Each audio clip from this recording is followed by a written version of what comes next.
In front of me is Honor Magic V2, and today I would like to show you how you can delete a password from Google Passwords Manager. Begin by opening Settings and scrolling all the way down to access Google. Then tap on Autofill, Autofill with Google,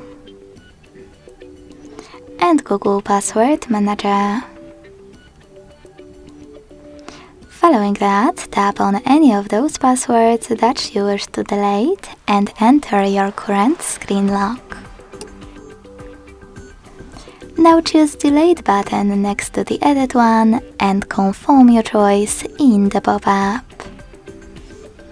Thanks so much for watching. If you enjoyed this video, leave a like, comment and subscribe.